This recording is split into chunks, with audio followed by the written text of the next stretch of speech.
This is Dr. Uris Bunkus from Orange County Plastic Surgery in Newport Beach, California, and at Salisbury Plastic Surgery in Worcester, Massachusetts. Our last event was about facial rejuvenation, and it was a huge success.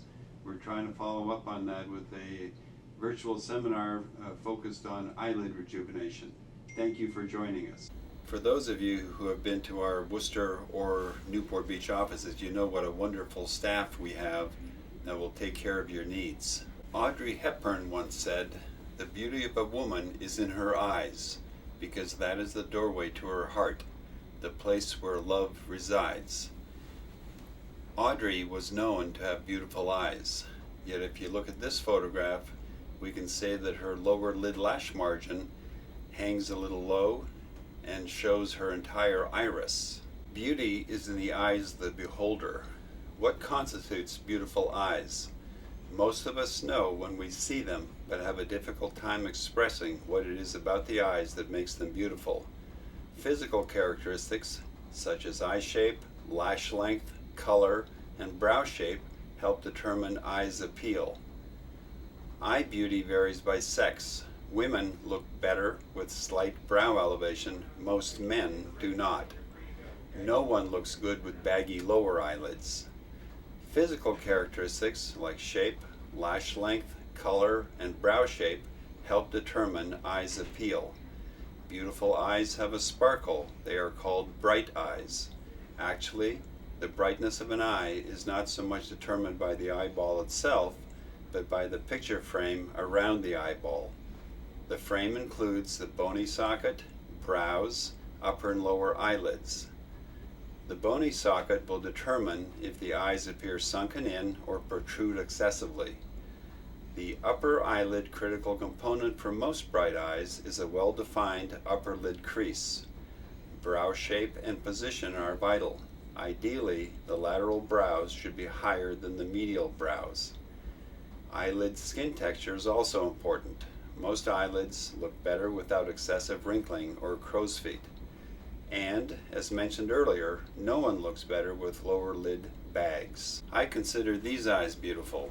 This is our Dr. Deborah Ekstrom, the top picture back in 1985, and the lower picture just taken recently at age 69.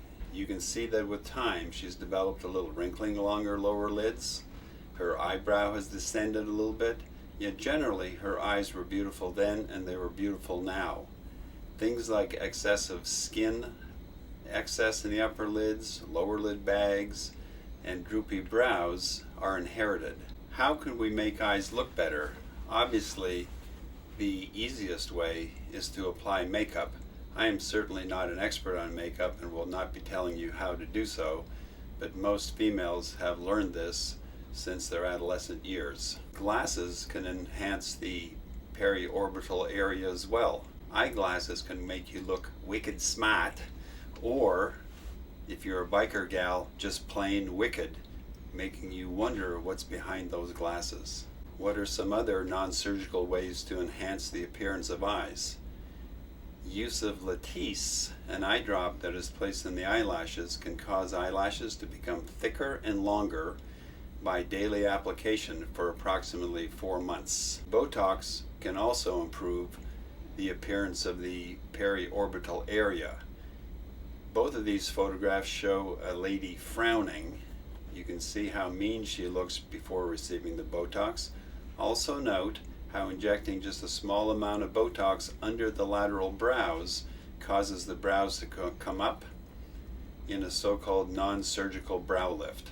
Here's a photograph of myself before and after BOTOX injections into my crow's feet.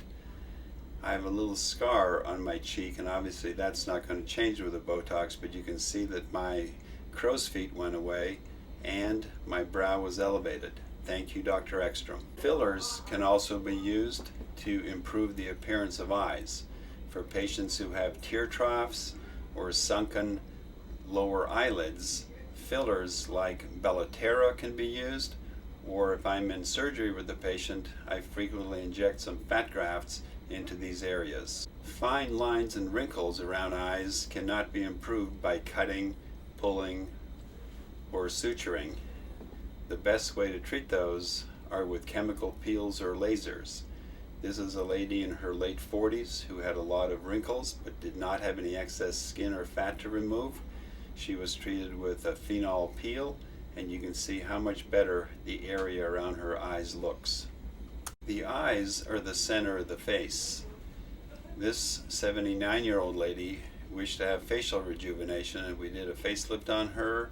We lasered her entire face, but if I had not done her upper and lower eyelids and raised her brow, she would not have had this more youthful look at age 81, 2 years after her procedure. This is the other end of the spectrum, a rather young female at 35 years old who was bothered by some puffiness along her lower eyelids and the lack of a skin fold in her upper eyelids.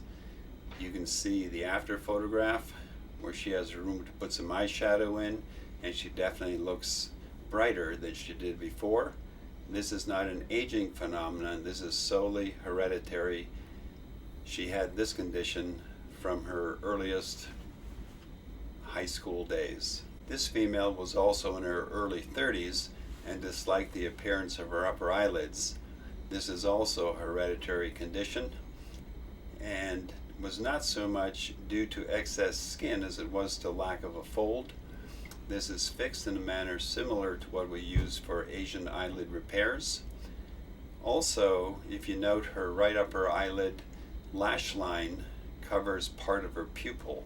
This condition is called ptosis and was addressed at the same time as I did her eyelids. This 17-year-old male model from Orange County presented with left upper eyelid ptosis. Again, this is not a skin excess or a brow position. The lash line was down over part of his pupil, and he was helped with a ptosis repair. As mentioned earlier, the so-called Asian eye without a supratarsal fold is helped not by excising skin, but by making an incision and suturing the skin to the top of the cartilage plate and attaching the levator muscle to the same position so that when she opens her eyes, she will have a crease. Going back to the other end of the age spectrum, this 87-year-old female felt that she looked old. She definitely had a lot of neck laxity, but did not wish to undergo a facelift. I think I made her look quite a bit better by doing her upper and lower eyelids and by putting some fat into her cheeks. This gentleman had excessive lower eyelid bags and excessive eyelid skin hanging down over his lashes. Let's discuss for a few moments what is and is not covered by insurance. Rarely these days does insurance cover upper eyelid surgery, but in cases where the skin hangs over the lash line and vision is impaired, insurance might cover part of the cost of the procedure.